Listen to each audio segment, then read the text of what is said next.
అనేది ఒక జబ్బు అంటారు. అలాంటిది నిజంగానే అనుమానం అనేది జబ్బు ఉంటే వినడానికి కొత్తగా ఉన్న చూడడానికి చాలా ఫన్నీగా ఉంటది అంటూ మన ముందుకు వచ్చేస్తున్నారు bullet Bhaskar and team. So let's welcome there.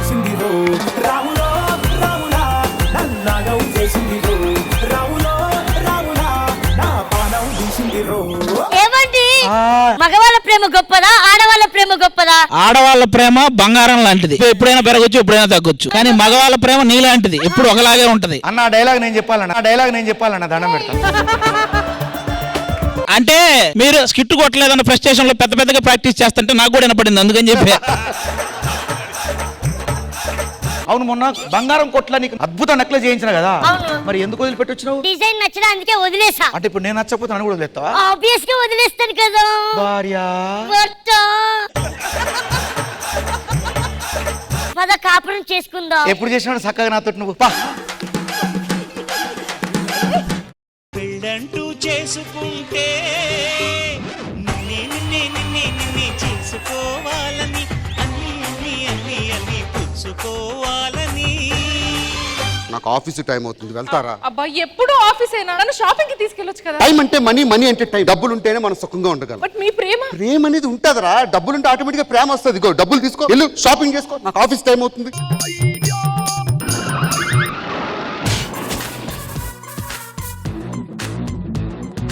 వాళ్ళిద్దరు పేషెంట్ లాగా వస్తున్నారు వెనక. డాక్టర్ నాకేమైంది? తలకి దెబ్బ తగిలింది. రాము ఇంజెక్షన్. ఏమండి ఎక్కడున్నారండి? ఇంతసేపు అవి రావడానికి. ఆయన మీ ఆయన కాదమ్మా, ఆగు పెద్ద డాక్టర్ పిలుస్తా. డాక్టర్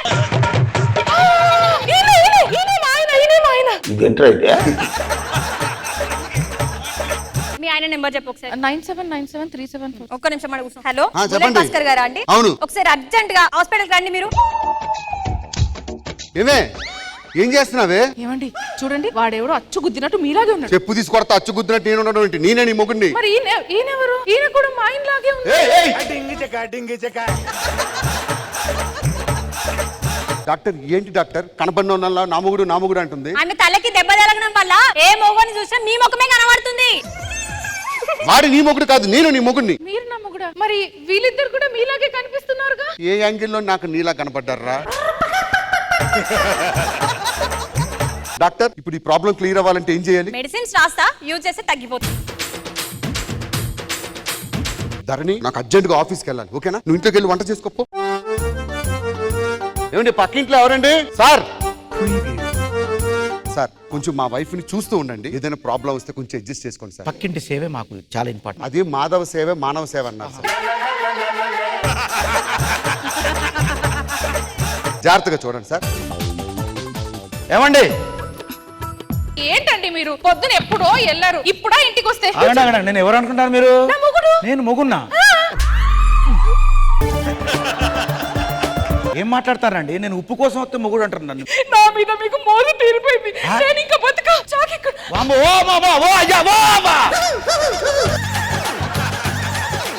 ఏం చెప్తాను నువ్వు అసలు? నేను చచ్చిపోతండి. మీ పెళ్ళాన్ని కాదు అంటే నేను ఇప్పుడే చచ్చిపోతా. అయ్యో అంత మాట ఎందుకు? నువ్వు నా పెళ్ళాని.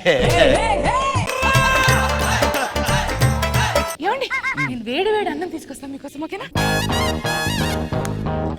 ఏమండి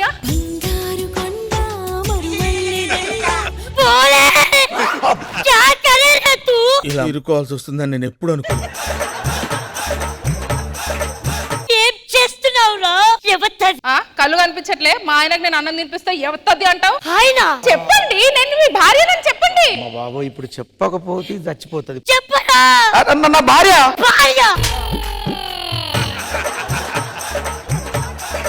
ఇష్టపడ్డా, కష్టపడ్డా, మీద పడ్డా, కింద పడ్డా, నాకు చివరికి ఇంత పెద్ద ఆలుగడ్డ నాకు తెలుసురా. నువ్వు నీచుడు మరి. ఈ గడ్డ చూసినప్పుడే నాకు అర్థమైందిరా. పోలే, నీకు నాకు విడాకులే. పోరా.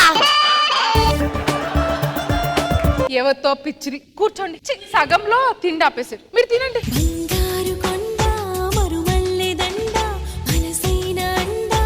ఏరా బోలే, చూసిరారంటే కాల్చి వచ్చావు నువ్వు. నిన్న నా పెళ్ళాన్ని చూడమని నన్ను ముద్దలు తినమనలేదు. నా పెళ్ళం వచ్చిందని అపార్థం చేసుకొని నాశనం నా జీవితం నీ పెళ్ళం వల్ల. బోలే గారు దీని నోటితోనే నేను మొగుడు అనిపించి నీ కాపురం నిలబెడతా. అంతవరకు నాకు కనపడద్దు. 3 రోజుల్లో మందులో తగ్గిపోతుంది. నువ్వు వెళ్ళి చెప్తాను. ఏమే వాడు పక్కింటోడు చూడడానికి నాలాగా ఉన్నాడని చెప్పేసి అనకు. నాకు చిరాకు ఉంది, స్నానం చేసి వస్తా. పో వెళ్ళి వంట రెడీ చేసి. అమ్మా ఒక ముద్దుంటే ఎట్టండి అమ్మా. ఇప్పుడే అన్నాను కదండి అన్నం తీసుకొస్తున్నా అని. అంతలోపే ఏంటండి మీరు రండి.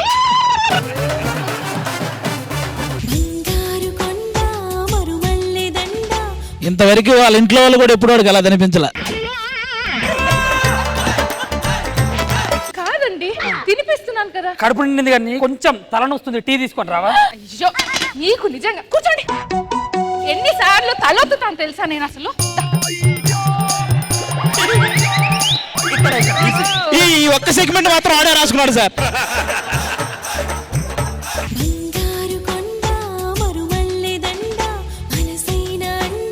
నీ బతుకు పారాయణ కూడా ఉందయ్యా. హలో ఏమండి ఎవరు వచ్చారండి?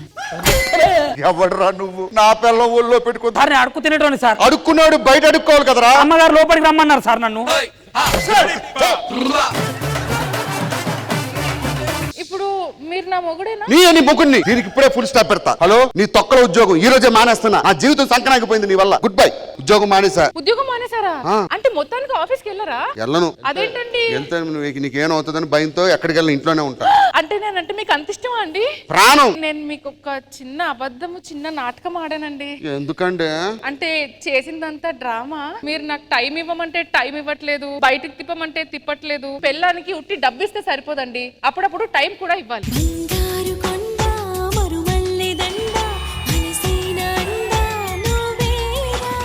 ఆశ ఆశ ఆశ ఆశ. ఇంద్రజ గారు, how was this skit? Welcome Bole Shavle గారు. Thank you madam. Very happy to see you here. And Bhaskar గారు బాగా చేశారు. ధర్ని చాలా బాగా చేశారు. అండ్ నరేష్ మీకు అక్కడ స్పేస్ లేదు కానీ మీరు క్రియేట్ చేసుకున్నారు. ఎవ్రీవన్ గుడ్ అండి, వెరీ గుడ్. నాగబాబు గారు, బాగుంది, బాగా ఫుల్ గా ఎంటర్టైన్ చేశారు. బోలే గారు బాగా చేశారు. Thank you, sir. Sir, నమస్తే, sir. నమస్తే. పాట వేరును నటన వేరు కదా, but you did good job.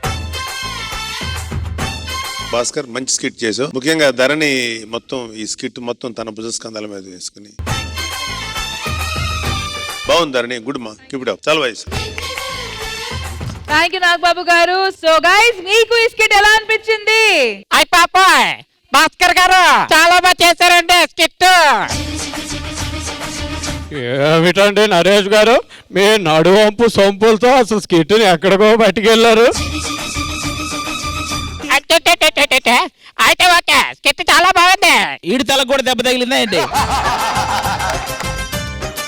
అది గారు, మీకు భాస్కర్ గారికి ఉన్న బాండింగ్ అందరికీ తెలుసు. అందరితో బాండింగ్ ఉంది, కానీ ఫైమా ఉన్నప్పుడు ధర్మం ఫేస్ లో ఒక చిన్న చిరాకు ఉండేది. ఫైమా వెళ్ళాక ఆ ఫేస్ లో గ్లో వచ్చింది, పర్ఫార్మెన్స్ లో స్కోప్ వచ్చింది. మొత్తానికి భాస్కర్ అన్న కొన్ని జానర్స్ ఉంటాయి. ఆ స్కిట్లు భాస్కర్ అన్న తప్ప ఎవ్వడికి సెట్ అవ్వు. అందులో భాస్కర్ అన్న ఎప్పుడు జబర్దస్త్ లో నంబర్ 1 ఆ జానర్స్ లో మాత్రం.